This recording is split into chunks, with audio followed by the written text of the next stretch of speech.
Et qu'est-ce qui justifie ta présence avec nous euh, à ce plateau aujourd'hui? Je suis ici aujourd'hui pour faire une confession. Parce que j'ai vécu un moment sombre de ma vie. Donc je décide aujourd'hui de venir ici témoigner pour que ceux qui me regardent prennent ma situation en exemple.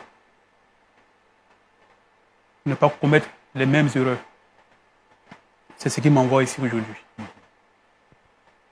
Et surtout, tu espères à la fin de ton récit, la personne que tu inviteras puisse naturellement t'accorder le pardon. Bien évidemment, avec l'aide du pasteur et du public, j'espère qu'elle arrivera à me pardonner. Alors Eric, dis-nous, c'est qui la personne que tu souhaites convoquer? C'est ma femme que je souhaite convoquer. Ta femme. D'accord. Avant qu'on la laisse venir, est-ce que tu peux nous parler un tout petit peu de ta femme?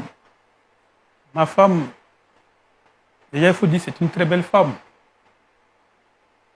Une femme très gentille, qui a vraiment le sens du partage. Elle a l'amour du cœur. Elle a le pardon en elle. Vraiment, c'est une femme formidable, tout court. Et c'est elle qu'aujourd'hui, je décide de me confesser envers elle. Parce que c'est à elle que j'ai fait beaucoup de mal. Pasteur Tchoumou, Oui, je pense qu'il est prêt parler. à parler Oui, et à recevoir la personne à qui il voudrait il veut bien s'adresser. s'adresser. D'accord. Elle se nomme Muriel. Mhm. C'est sa bien-aimée, son épouse. Ok, Et on va tout de suite la recevoir. ok.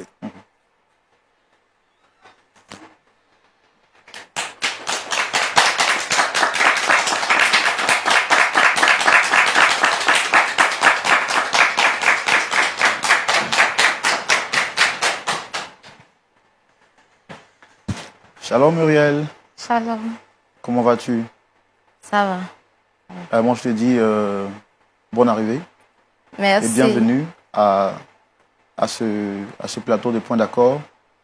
Alors, est-ce que tu as au moins une idée de pourquoi tu es là ce soir avec nous? Non, j'ai reçu un message qui me demandait de passer. Bon, je suis un peu étonnée de voir mon époux là et me retrouver aussi sur le plateau. Ça fait un peu bizarre, je sais pas. Alors, tu as parlé tout à l'heure de ton époux avec un large et un grand sourire. Ça montre le niveau d'amour que tu as pour lui. Alors, est-ce que tu peux me parler rapidement de Eric qui est juste à côté de ton époux? Comment est-ce que vous vous êtes rencontrés? Nous nous sommes rencontrés à l'église après un programme. J'avoue qu'en ce moment, j'étais vraiment un peu chargée, donc je voulais forcément... Bon, je voulais être libérée, donc je partais à la prière pour pouvoir vraiment... Je me disais que seul Dieu pouvait me libérer de ce fardeau-là. Donc c'est ainsi que j'ai rencontré Eric, mon époux. Et aujourd'hui, il a dit, vous avez des jumeaux. Dieu vous a fait grâce Oui, oui. d'avoir des jumeaux Oui. qui se prénomment. Ulrich et Mac. Pourquoi ce choix particulier pour ces prénoms? Bon, j'ai voulu que mes enfants portent ces prénoms en mémoire de mon père. C'est-à-dire qu'il n'est plus. Non, il n'est plus. Alors moi, je peux que vous dire que le Seigneur vous fortifie. Vous, c'est-à-dire toi et ton mari, que le Seigneur vous fortifie. Amen. Amen. Alors ce soir, comme je te l'ai dit, tu es certainement surprise, mais ton mari, Eric, t'a convoqué sur le plateau de Point d'accord pour te faire un aveu. Un aveu. Oui. Il souhaite te faire une confession parce que depuis certains moments, il n'arrive plus à dormir.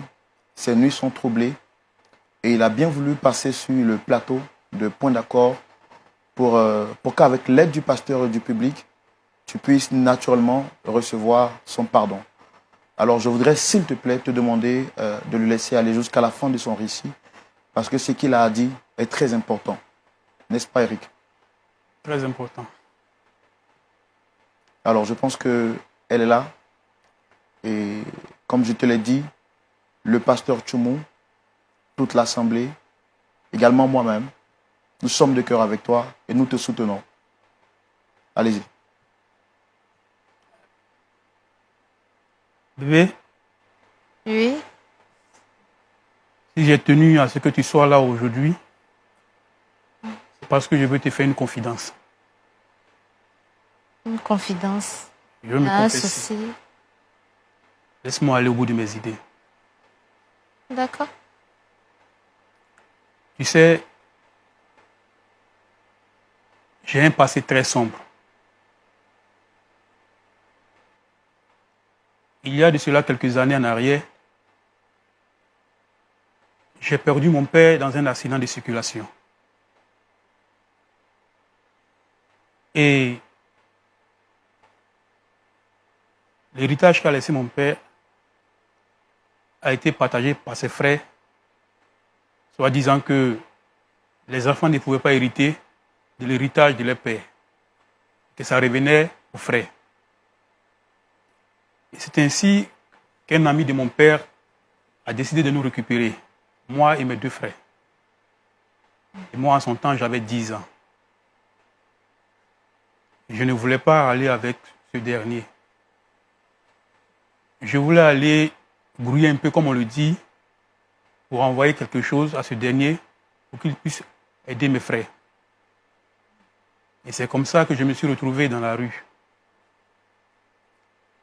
Je vendais des lotus le soir, et la journée, j'allais cirer. Mais il faut dire que c'était très très difficile. C'est comme ça que j'ai fait la connaissance d'un ami qui, lui, avait une situation un peu plus stable. Je lui ai demandé comment est-ce qu'il arrivait à avoir une situation stable. Il m'a dit que si je voulais, il pouvait m'aider. C'est ainsi que j'ai accepté. Et nous sommes allés voir son patron, celui avec qui il travaillait. En réalité, c'était un vendeur de drogue. Et vu la situation dans laquelle se trouvait mon ami par rapport à moi, j'ai accepté de travailler avec lui. C'est comme ça que je suis devenu un livreur de drogue. Un vendeur de drogue et un livreur en même temps. Oui, un vendeur de drogue et un livreur. Quelque temps après, quand j'ai réussi à avoir un peu d'argent, j'ai décidé moi-même d'être mon propre patron. Et c'est comme ça que je me suis organisé à la vente également. Mais vu ce que je gagnais n'arrivait pas à combler ce que je voulais, je décide de passer à une vitesse supérieure. Le braquage.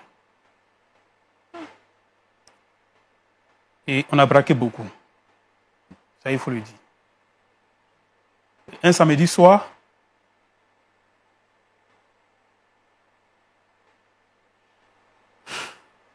Je comprends vraiment ton état, Eric. Mais s'il te plaît, on va faire l'effort d'aller jusqu'au bout du récit. Je suis sûr que beaucoup de personnes seront édifiées par ton témoignage, également par ta confession. Comme je l'ai dit, à la fin, tu recevras une orientation de la part de Dieu au travers de son serviteur, le pasteur Tchoumo. Ça peut aller? ça peut aller. Sois fort, sois fortifié. Vas-y. Comme je disais, un samedi soir, il y avait un banquier de la place, un monsieur, qui rentrait du boulot, et nous l'avons suivi. Nous sommes entrés chez lui. Et ce soir-là, nous avons eu la somme de 10 millions. Tu te rappelles, la dernière fois, quand on jouait au jeu d'action action et vérité, quand j'ai choisi action, on m'a demandé de pomper. Chose que j'ai fait rapidement. Ça, ce n'était rien. À ton tour, tu as choisi vérité. Et je t'ai demandé de me dire une vérité que tu n'as jamais pu dire à quelqu'un. Et là, tu m'as expliqué l'histoire de ton père. J'ai pleuré avec toi. Quand tu m'as demandé pourquoi est-ce que je pleurais, j'ai simplement dit que je compatissais avec toi la douleur que tu ressentais. En vérité, ce soir-là,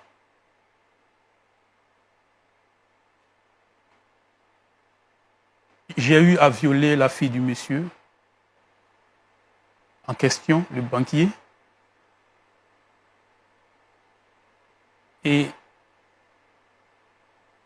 on dit que c'est moi aussi, j'ai tué. C'est moi aussi, j'ai tué ton père.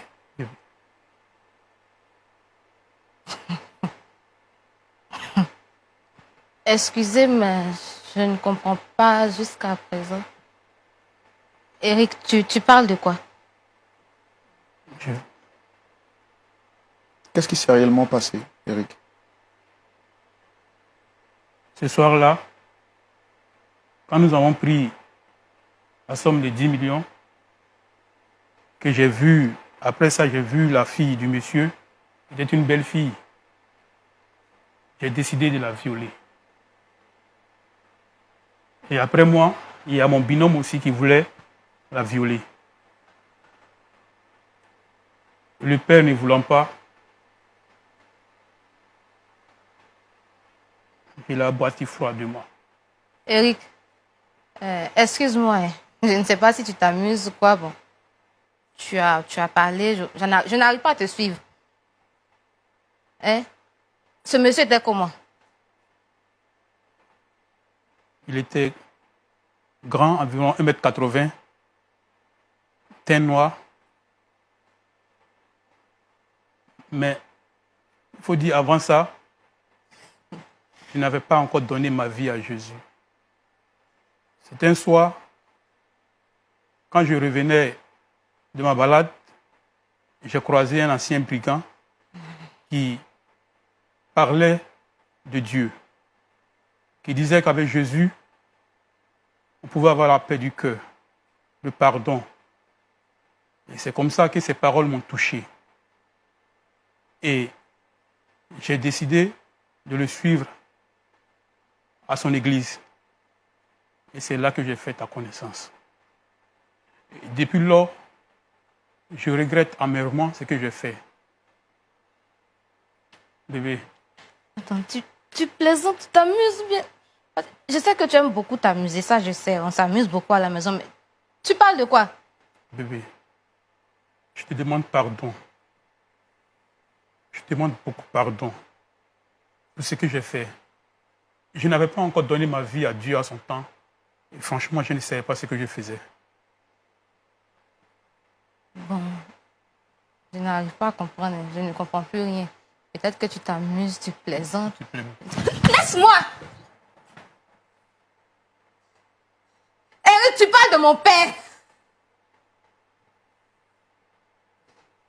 Attends. Peut-être que c'est de l'amusement, ou bien je ne comprends pas, mais Eric,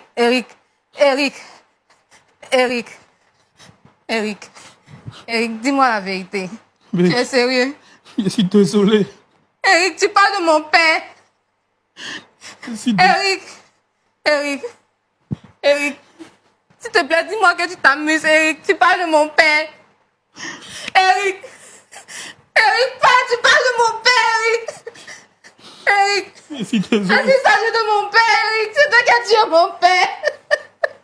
Eric,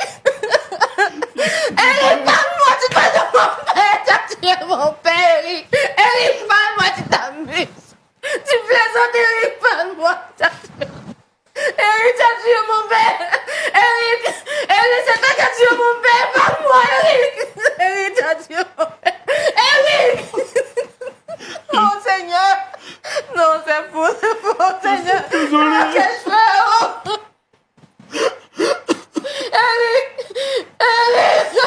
Je n'avais pas envie. Eric, c'est toi qui as tué mon père. Tu as tué mon père, tu as tué ma mère, mon petit frère. Eric, par ta faute, je suis devenue orpheline, Eric. Eric, dis-moi que tu t'amuses Je suis vraiment désolé. Je suis vraiment désolé. On va. Je suis vraiment désolé. Je suis vraiment désolé. Je compatis vraiment à ta douleur. Muriel, s'il te plaît, fais l'effort de te relever. Fais l'effort de te relever, s'il te plaît. Seigneur, Eric, dis-moi que c'est faux. S'il te plaît. Je comprends vraiment cette situation difficile que tu es en train de vivre. Eric, Je suis vraiment désolé. Eric, Je n'avais pas encore changé de vie en son temps. Je regrette vraiment ce que j'ai fait. Eric, je comprends, Eric, s'il te plaît. Fais l'effort de te lever, s'il te plaît, tu vas te rasseoir. Sois fort, je te l'ai dit, sois fort. dis-moi que tu plaisantes. S'il te plaît, s'il te plaît. Eric. Eric. S'il te plaît, Eric. Fais l'effort d'être fort.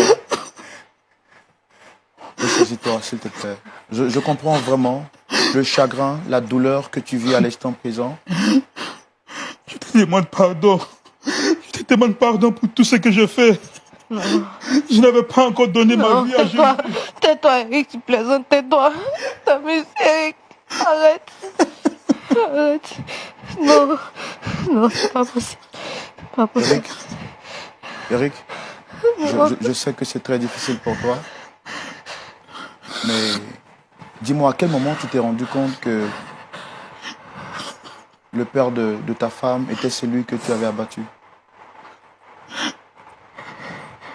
Quand on a joué au jeu, Action Vérité, et quand elle a commencé à m'expliquer l'histoire, je me suis automatiquement retrouvé dans ce qu'elle disait. Et comme je ne pouvais pas lui faire la confession sur le champ pour dire c'est moi qui ai tué son père. C'est pourquoi j'ai décidé aujourd'hui de venir vous voir le pasteur, le public, pour demander pardon à ma femme, ce que j'ai fait. Et que j'espère qu'elle arrivera à me pardonner. Eric, non, Eric, c'est pas Alors, possible. tout à l'heure, quand tu rendais ton récit, tu as parlé de tes anciens amis. Qu'en est-il d'eux? Quand j'ai décidé de donner ma vie à Jésus, je n'ai pas cessé de les appeler. Je dis qu'avec Jésus, on pouvait changer. On pouvait avoir une vie meilleure avec Jésus. Ils n'ont pas écouté. Et quelques mois après, ils étaient tous abattus par la police. Sois fort, sois fort. Sois fort, sois vraiment fortifié. Que le Seigneur te fortifie. Je suis vraiment désolé. Je suis vraiment désolé.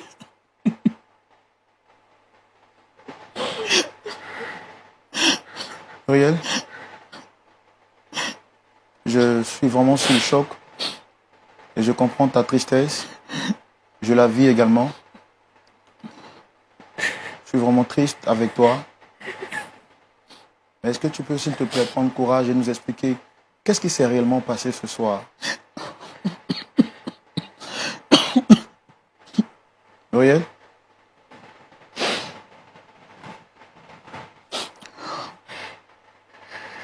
Muriel, ça va? Sois forte, sois forte.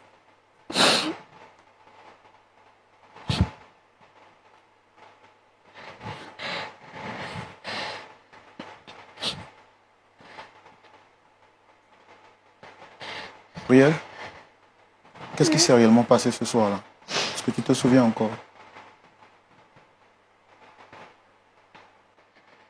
C'était à la veille des fêtes de Noël. Un samedi soir. Nous étions à la maison, ma mère, mon petit frère, moi ainsi que la servante. Et aux alentours de 19h, on a entendu mon père qui sonnait. La servante est allée ouvrir. Et après ça, tout est devenu bizarre. C'est devenu noir. Parce que mon père entrait accompagné des braqueurs.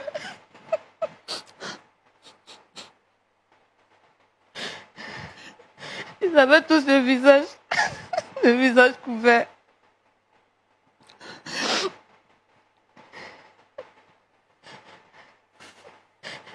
Ils nous ont attachés, ma mère et moi, ainsi que la servante. Et mon petit frère. Ensuite, ils sont montés à la chambre de mon père. Ils sont redescendus quelque temps après. Et avant de partir, il y avait parmi ces braqueurs-là un qui a tourné le regard vers moi. Il m'a demandé de me lever.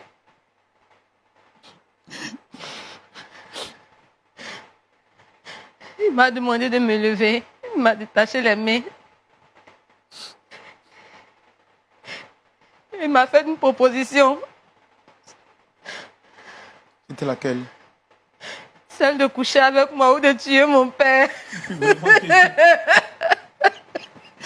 Je suis désolé. Pardonne-moi, bébé. Sois forte, Muriel, sois forte. Je suis désolé. Sois forte, Muriel. Sois vraiment forte, Muriel. Je demande vraiment pardon pour tout ce que j'ai fait. Pas possible. Pas possible. Je demande vraiment pardon. Je t'ai supplié, Eric, j'ai demandé pardon. Mon père a demandé pardon.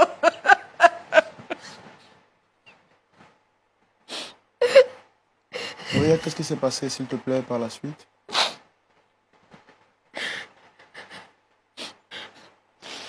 Mon père a refusé catégoriquement. Il a dit qu'il était prêt à mourir. Je ne voulais pas perdre mon père. Je n'avais que 14 ans. Je ne voulais pas perdre mon père. J'ai dû accepter. J'ai dû accepter l'offre du braqueur.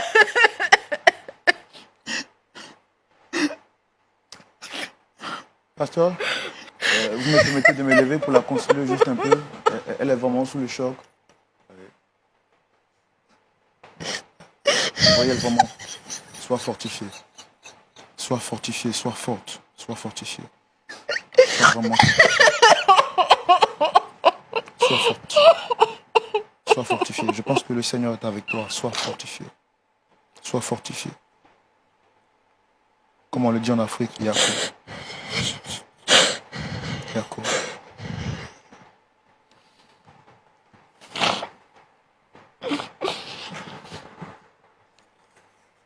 Alors là, Muriel, tu étais en train de nous conter. Qu'est-ce qui s'est passé après que tu as accepté la proposition du braqueur?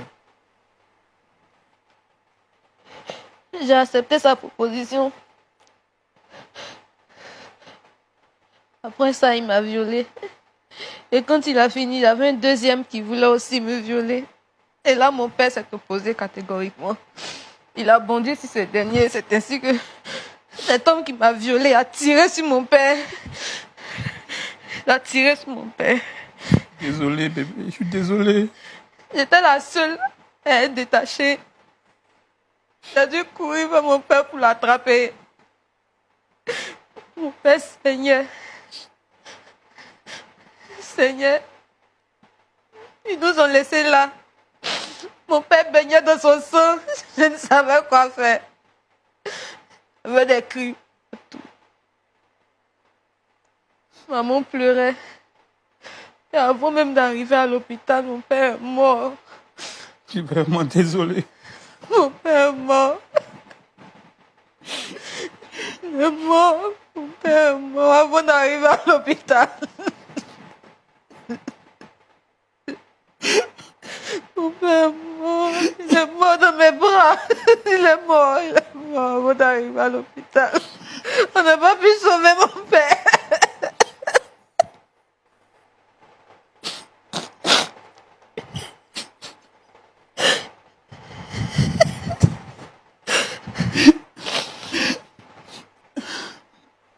Et aujourd'hui, maman et vos frères,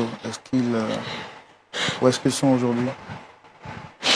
Maman n'a pas supporté. Quelques jours après le décès de papa, elle a fait une crise. Et elle est morte sur le champ. Mon petit frère et moi, nous sommes retrouvés chez la petite soeur de maman. Elle n'avait pas les moyens. Que moi, après, mon petit frère tombé malade, souffrait d'anémie et de palud. Il n'y avait pas d'argent pour acheter ses médicaments. Lui aussi, il a rendu l'âme. Il est mort. Je suis restée seule. Je me souviens que mon petit frère est mort pour 12 000 francs. 12 000 francs, on n'a pas pu le sauver. Il n'y avait pas d'argent. Je suis vraiment désolé. Je suis désolé pour tout ce que j'ai pu te faire de mal. Tais-toi. Je n'avais pas encore donné ma vie. C'est pas toi, c'est toi. Tais-toi. J'ai été emporté par le diable. Je demande pardon, bébé. S'il te plaît. Pardonne-moi. Toute ta famille, Eric. Ta faute est devenue orpheline, Eric. Tu as tué toute ma famille. Tu as tué toute ma famille. Eric, tu as tué toute ma famille. Vraiment, pasteur, Oui, cette histoire est vraiment triste, oui, vraiment difficile à supporter. c'est ça. Je dois donner la parole au pasteur public, Iba. oui, au pasteur qui a sûrement quelque chose à dire. Alors, pasteur, l'histoire que nous venons d'entendre est vraiment triste. Qu'est-ce que vous pouvez dire par rapport à ça, pasteur? Oui, je dis que Dieu est bon. Quelqu'un qui a tué, qui a violé et qui, de par sa faute, d'autres personnes sont mortes de la manière dont on nous raconte ici. Et il peut s'asseoir pour expliquer, pour dire ce qu'il a vécu. Vraiment, c'est que Dieu est bon. Ses camarades ont été abattus par la police. Lui n'a pas été abattu. Et ce qui est bien, c'est qu'il a pu croiser donc quelqu'un qui l'a conduit à Christ et il s'est tourné vers le Seigneur pour aller se cacher dans les bras du Seigneur. Je dirais que vraiment, c'est la bonté de Dieu qui s'est manifestée à son endroit. Mais vraiment, c'est difficile à accepter, c'est difficile à croire, c'est difficile à vivre. Et c'est pour ça que je comprends bien son épouse qui est en train vraiment de pleurer. Et moi, je coule les larmes à cause d'elle, parce que vraiment, ce qu'elle a vécu, c'est tellement douloureux. Donc, ce que je peux dire à madame, c'est qu'il n'est pas donné à tout le monde de confesser comme son mari est en train de le faire. C'est vraiment que Dieu a touché son cœur. Il est certainement passé par ce que vous avez expérimenté, et c'est ça qui a touché son cœur. Donc, je voudrais te dire à ma soeur, ma fille, que il faut regarder vraiment la grâce de Dieu et lui accorder le pardon. Merci beaucoup, pasteur. Voilà. Merci Donc, c'est beaucoup. ce que je peux dire. Merci. Pasteur Tumou, c'est dans de situations pareilles que la voix de l'Éternel est très importante, et surtout vos conseils et vos orientations spirituelles. Et c'est tout de suite dans la rubrique à la loupe de la parole. Pasteur, Oui, Roland. vous avez entendu l'histoire. J'ai tout fait pour me retenir, pour ne pas couler des larmes, mais c'était vraiment difficile.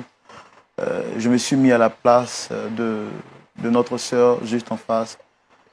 Qu'est-ce que vous avez à leur dire, à tous les deux, de la part du Seigneur? Disons que vraiment aujourd'hui, les mots me manquent.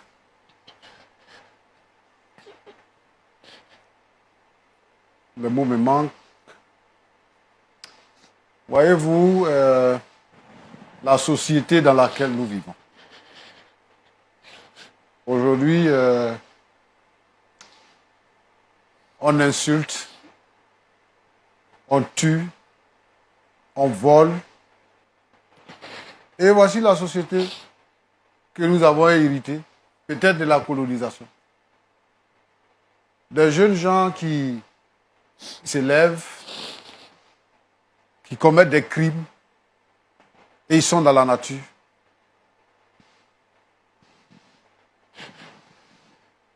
Eric intègre un gang. Peut-être qu'il était même le premier responsable de ce gang. Ils arrivent dans une famille, certainement ils sont passés dans plusieurs familles. Ils arrivent dans une famille et ils abattent le père de famille, ils violent, ils prennent 10 millions et ils s'en vont. Je veux dire que c'est la misère qui grandit dans nos pays africains qui occasionne toutes ces choses.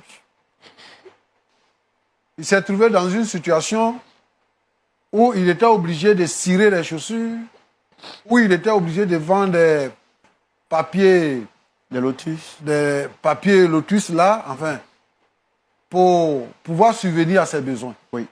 Et à côté de lui, il voit quelqu'un d'autre qu'il connaît bien, qui est de la même promotion que lui. Il le voit et celui-là, il brille. On le conduit à un vendeur de drogue. Donc, il apprend à se droguer, donc à tuer sa conscience. Il devient lui-même, après, employeur dans la société de drogue et tout ça. Et voilà où ça l'a béni. Je comprends bien. Quelqu'un l'a déjà dit sur ce plateau, le Seigneur est bon. Eric, tu es là aujourd'hui devant nous et tu viens pour demander pardon à ton épouse. J'ai mal, j'ai vraiment mal et je ne sais pas quelle va être la suite des événements, mais quand on vit et qu'on ne peut pas avoir de la retenue, c'est comme ça que ça se passe. Comme tu as tué son père et que par la suite, sa mère et son frère sont décédés, Dieu a autorisé que tu deviennes son responsable pour t'occuper d'elle. Parce qu'elle est devenue orpheline de toutes parts. Ce qui me fait mal, Roland, c'est que la mère pique une crise. Elle meurt. Et le petit également meurt pour 12 000 francs d'ordonnance. Alors que son père avait les moyens. Le jour où il est mort, on lui a arraché 10 millions de francs. Et on l'a abattu. C'est un homme comme ça. C'est Eric comme ça. Qui s'en va épouser la fille de ce monsieur-là. La fille que lui-même il a violée avant. Qui va épouser. Vraiment, c'est compliqué. C'est une histoire qui est compliquée. Moi, je veux dire ici qu'il y a des coïncidences qui font mal. Ils font mal. Et souvent, comme on parle de l'amour de Dieu, comme on est chrétien, comme on exhorte au pardon, il y a des choses qui arrivent quelquefois, on ne sait pas si vraiment on doit pardonner. On ne sait pas comment est-ce qu'on doit vivre ça. Parce que si quelqu'un qui est intelligent met cette histoire dans sa tête, s'il se met à la place de son épouse, quelle sera son attitude? Eric, tu as mal fait. Tu as vraiment mal fait. Je veux dire ici, à tous ces jeunes gens, à ces enfants que dans notre pays maintenant, on appelle les enfants en conflit avec la loi, qui attaquent les gens dans les marchés, qui attaquent les gens dans les gares, qui tuent les gens et tout ça. Je voudrais les interpeller ici, sur ce plateau, pour dire que vous devez abandonner le crime. Aujourd'hui, la drogue se développe dans nos pays. Ici, la drogue se vend comme du pain. Moi, quand j'étais encore jeune, j'étais encore enfant, quand on attrape quelqu'un, même dans nos villages, quand on attrape quelqu'un avec la drogue, il était sanctionné sévèrement. Mais aujourd'hui, la drogue circule partout. Je voudrais interpeller ici, je sais que nos gouvernants travaillent dans ce sens pour ramener la quiétude dans nos États, mais je voudrais leur demander de faire un peu plus. Parce que ce sont des situations. Aujourd'hui, nous écoutons l'histoire d'Éric, mais ce sont des situations qui se produisent chaque jour. Chaque jour. Et des familles sont endeuillées. Des familles sont endeuillées. Les gens ne sont pas en sécurité. Quelqu'un quitte à l'intérieur du pays, il vient pour faire des courses, on l'abat. Je me souviens que un de mes cousins a été tué à cause de son portable, lui-même son portable. Il a été tué. Je voudrais donc interpeller ces gens-là, ces vendeurs de drogue et ces braqueurs, ces tueurs ambulants, d'arrêter d'attaquer les autres citoyens. Quelqu'un est allé à l'école, il a travaillé, il est en train de travailler pour s'occuper de sa famille. Toi aussi, cherche ton travail, que de tuer les gens pour prendre leur argent. Éric, voilà le spectacle. Voilà ce que tu nous sers. Et c'est désolant. Je souhaite que ton épouse puisse puiser en elle-même et qu'elle puisse trouver de la place pour te pardonner. Je voudrais rendre gloire à Dieu. Parce que quelqu'un l'a déjà dit. L'amour de Dieu est merveilleux. L'amour de Dieu est grand. L'amour de Dieu est puissant. Ce que le Seigneur Jésus-Christ fait, aucune organisation, aucune puissance, aucun gouvernement, aucune religion, aucun monument ne peut produire ce que le Seigneur Jésus produit. Aucune ONG ne peut produire ce que le Seigneur Jésus produit. Éric est en train de nous dire qu'il a rencontré le Seigneur Jésus et qu'il a fait la paix avec le Seigneur. Cette rencontre avec le Seigneur Jésus-Christ a transformé son cœur et sa vie tout entière. Aujourd'hui, il est devenu un homme nouveau. Il n'est plus braqueur, il n'est plus drogué, il n'est plus vendeur de drogue. Mais il est devenu un homme responsable, digne dans la société. Jusqu'à ce qu'il arrive à se marier à une femme. Sauf que c'est une coïncidence. Nous bénissons le Seigneur parce que le Seigneur lui a pardonné ses péchés. Sur la croix, le Seigneur Jésus-Christ a pardonné à un brigand.